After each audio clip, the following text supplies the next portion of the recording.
Welcome, everyone. Ooh, it is that time again. It is bedtime. I shan't keep you long tonight. We'll see, but I'm glad you're here with me. Did you have a good day? Because I had a great day. Productive. I stayed a little bit late today because, well, somebody called in. Oh my God, my hot water tank is leaking. So, you know how it is. So you get them looked after and then you go. Anyhow, let's get crack-a-lacking. Remember the art of prayer, the art of believing. Chapter 6, Good Tidings. How beautiful upon the mountains are the feet of him that bringeth good tidings, that publisheth peace, that bringeth good tidings of good, that publisheth salvation. A very effective way to bring good tidings to another is to call before your mind's eye the subjective image of the person you wish to help, and to have him affirm that which you desired him to do. Mentally hear him tell you he has done it. This awakens within him the vibratory correlate of the state affirmed, which vibration persists until its mission is accomplished. It does not matter what it is you desire to have done or whom you select to do it. As soon as you subjectively affirm that it is done, results follow.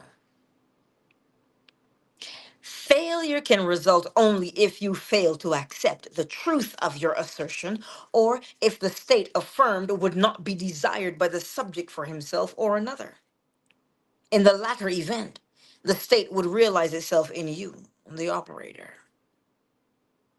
The seemingly harmless habit of talking to yourself. I gotta say that again. The seemingly harmless habit of talking to yourself is the most fruitful form of prayer. Let me say it again in case you didn't hear me. The seemingly harmless habit of talking to yourself is the most fruitful form of prayer. This is why people shun it and say, oh my God, you're talking to yourself, you're crazy. It is the most fruitful form of prayer because when you are speaking to yourself, that is where you are most honest. That is where you feel the most. So, for good measure, let's read it again. The seemingly harmless habit of talking to yourself is the most fruitful form of prayer. A mental argument with the subjective image of another is the surest way to pray for an argument. You are asking to be offended by the other when you objectively meet. You have that argument in your mind's eye. You're driving, you're walking somewhere, and you say, oh, if I see this person, I'm going to tell them what I think. If I hear this person, they call me, I'll tell them what I think. That you are asking to be offended by the other when you objectively meet. Why? Because you are subjectively rehearsing the argument in your mind. You want an argument? Rehearse one right here.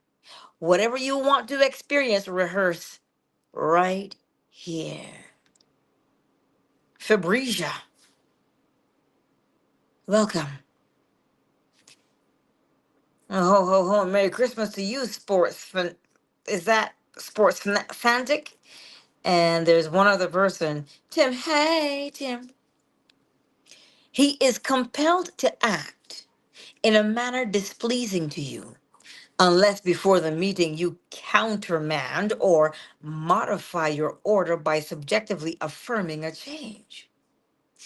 Unfortunately, you see, man.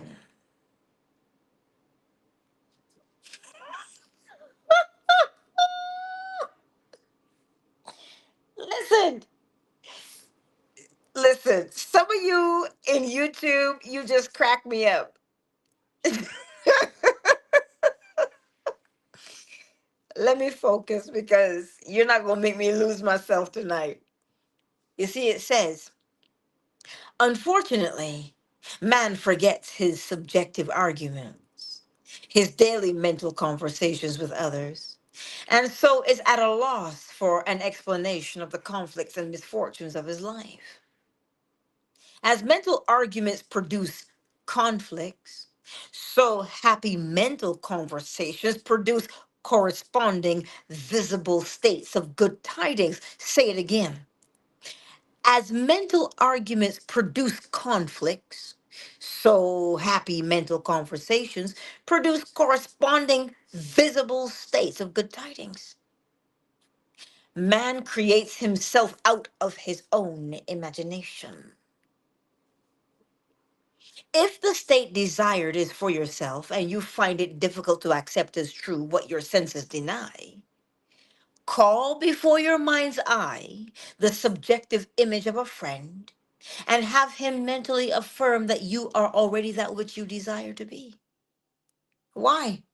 Because this establishes in him, without his conscious consent or knowledge, the subconscious assumption that you are that which he mentally affirmed, which assumption, because it is unconsciously assumed, will persist until it fulfills its mission.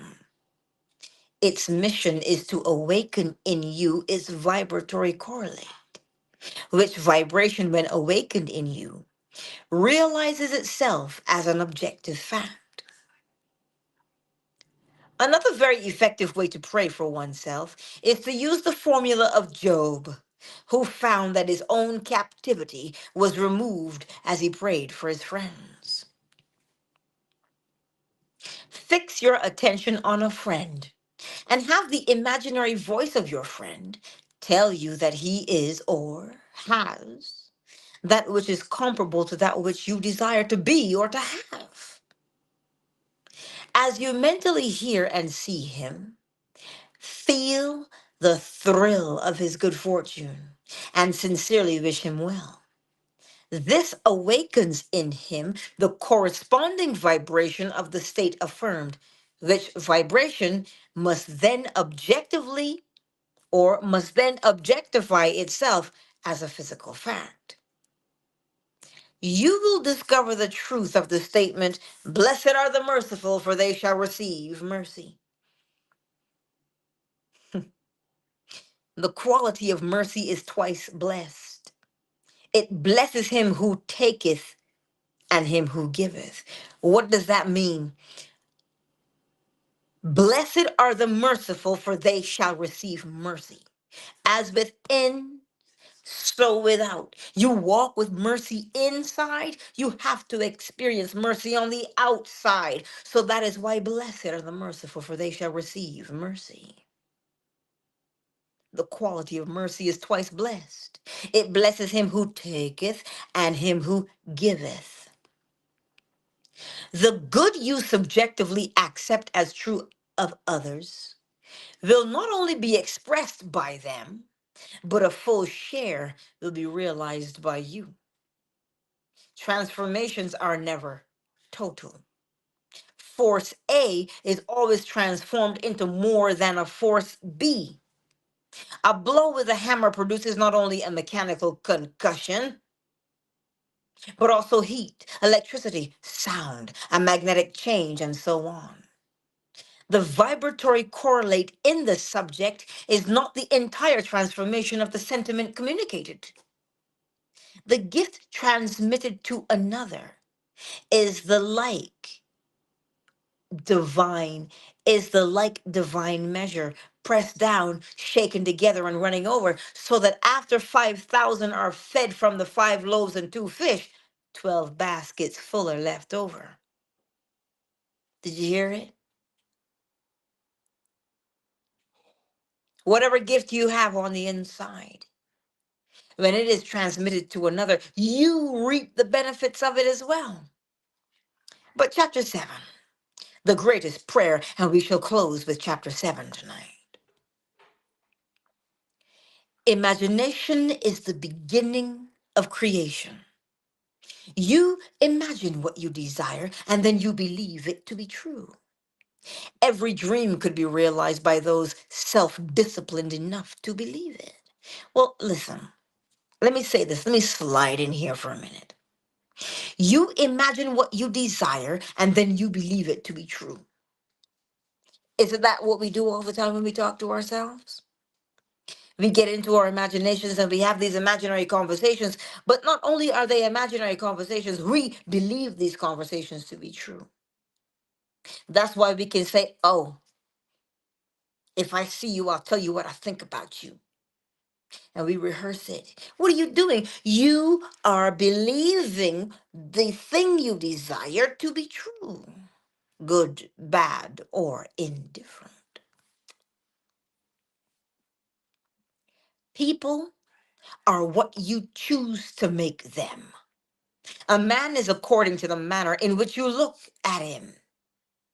You must look at him with different eyes before he will objectively change.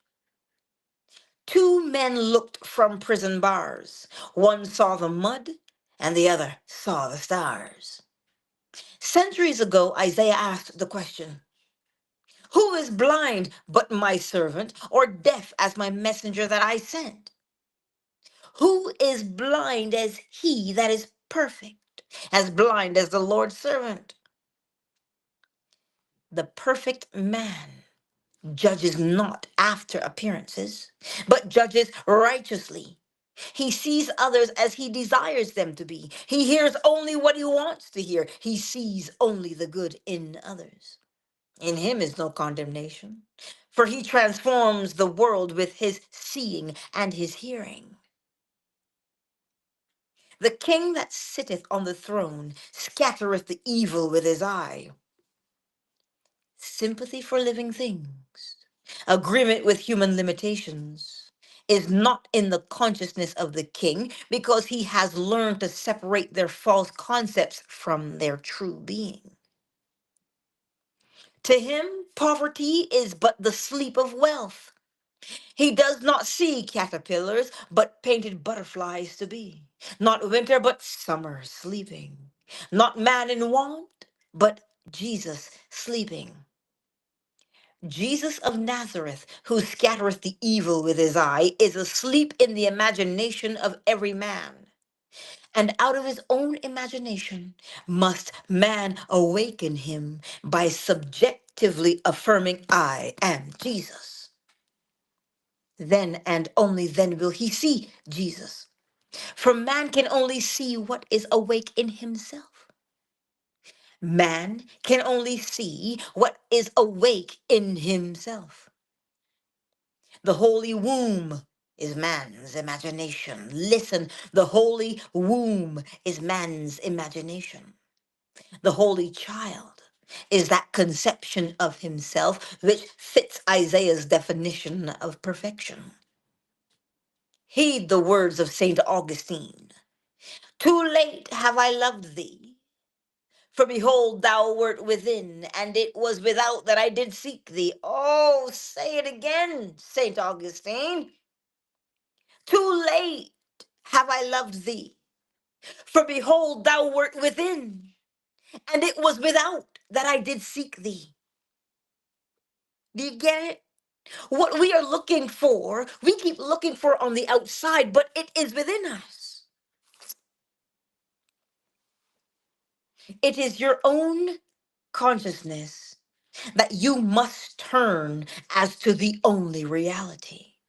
There and there alone, you awaken that which is asleep. Though Christ 1,000 times in Bethlehem be born, if he is not born of in thee, thy soul is still forlorn. How poetic. Creation is finished. You call your creation into being by feeling the reality of the state you would call. A mood attracts its affinities, but it does not create what it attracts. Say it again. A mood attracts its affinities, but it does not create what it attracts. Do you understand that? Whatever mood you are in will bring about situations and experiences. It doesn't create them, it brings them about. So, what creates? The mood. Wow. As sleep is called by feeling, oh, I am sleepy. Oh, and this is true because every night at this time, my eyes are so heavy and I'm like yawning. I'm like, Lord, I can barely keep my eyes open. Mm. I feel I am sleepy. So too is Jesus Christ called by the feeling, I am Jesus Christ. You see, man sees only himself. Nothing befalls man that is not the nature of himself. People emerge out of the mass betraying their close affinity to their moods as they are engendered. You meet them seemingly by accident, but find they are intimates of your moods. You know exactly what that just meant. You be a jerk right now, you gonna meet a jerk when you go out. Why?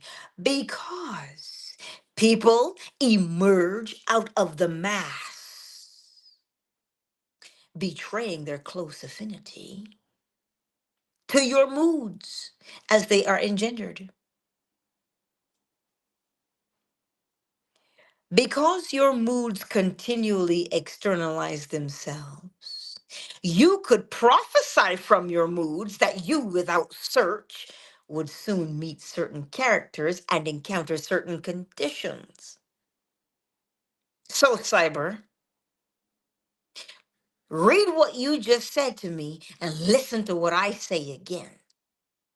Because your moods continually externalize themselves, you could prophesy from your moods that you, without search, would soon meet certain characters and encounter certain conditions. You see, I am naughty by nature. I am naughty by nature, and thus I must encounter the naughty. Which reminds me of Homer Simpson. And then Bart called Moe's pub and says, "Hey, I'm looking for Amanda. Amanda Hug and Kiss." And so Moe says, "Hey, I'm looking for Amanda. Amanda Hug and Kiss." And then he finally hears what he says. You see, I am mischievous by nature. Thus, the mischievous, they come for me. Because they, they are the intimates of my moods. Because my moods continually externalize themselves. That is why. Therefore, call the perfect one into being by living in the feeling. And what's the feeling? I am Christ. For Christ is the one concept of self through which can be seen the unveiled realities of eternity. Our behavior is influenced by our subconscious assumption, respecting our own social and intellectual rank, and that of the one we are addressing. Let us seek for and evoke the greatest rank. And the noblest of all is that which disrobes man of his morality and clothes him with uncurbed immortal glory. Mm. Let us assume the feeling, I am Christ, and our whole behavior will subtly and unconsciously change in accordance with the assumption. Nadia, darling. So you see, Cyber, I may be naughty and bring them, but they hear. And that seed is planted. Mm. Our subconscious assumptions continually externalize themselves that others may consciously see us as we subconsciously see ourselves. And tell us by their actions what we have subconsciously assumed of ourselves to be. Therefore, let us assume the feeling, I am Christ, until our conscious claim becomes our subconscious assumption that we all, with open face, beholding as in a glass the glory of the Lord, are changed into the same image from glory to glory. Let God awake and his enemies be destroyed. There is no greater prayer for man. Mm. And that concludes, my beautiful friends, prayer, the art of believing. So tonight, before we go into the silence, the perfect man judges not after appearances, but he judges righteously. Well, how so? What do you mean by righteous? He sees others as he desires them to be. He hears only what he wants to hear, and he sees only good in others. That is what righteous means. He sees others as he desires them to be. He hears only what he wants to hear. He sees only good in others. And that's a true test, isn't it?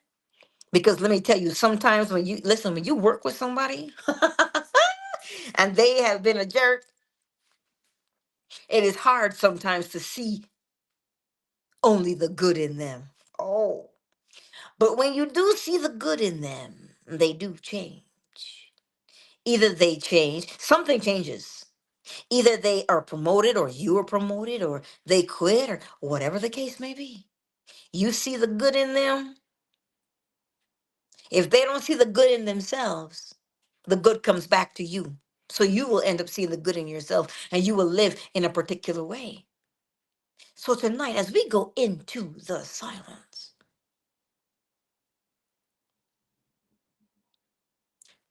what is it? What is that you imagine what you desire to be? What is it? Because the missive is this: your mission, should you choose to accept it. Imagine what do you desire, and then you believe it to be true. Can you do that? Or are you going to argue with me? Well, that's not real. That's not true. I can't believe that. Well, let me tell you a little secret. We have the Tesla truck in the city. Now, it hit minus whatever, 30, and the battery died. Listen, we all knew that was going to happen. We all knew it was going to happen, but you know how it is, right? We knew it. But imagine what you desire. It's not a matter of if you deserve it or not. It's not a matter if you're good enough to have it. It is not a matter of, oh my God, I'm not worthy. It has nothing to do with your worthiness or your unworthiness. Do you desire it? So as we go into the silence tonight, grow a pair and let's be bold. A pair of what? Attitudes. We're going to grow some attitude tonight. And we are going to believe what we imagine to be true. Why? Because that design of that truck came out of the imagination of someone. And there it is on the road. There it is on the road. Shoot, there it was on the back of the tow truck. For real. It was on the back of a tow truck. Okay. But it came out of the mind of someone and they believed it to be true. So if they can believe such a monstrosity to be true, why can we struggle and say, oh, but I can't believe beauty to be true? So 5 minutes of silence. Just 5. Let us go into the silence and believe your desire to be true.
And there concludes our 5 minutes of silence. And feel free to chime in if you'd like.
Peace.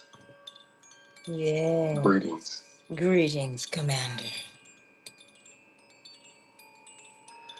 I too wanted to wish good tidings to all, Yes. wishing everybody, everyone, the best of life, the gifts of life, love, peace, and happiness, joy.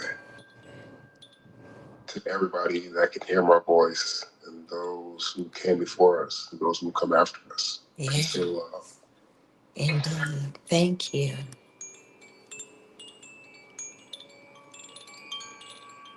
Thank you, Commander. Thank you.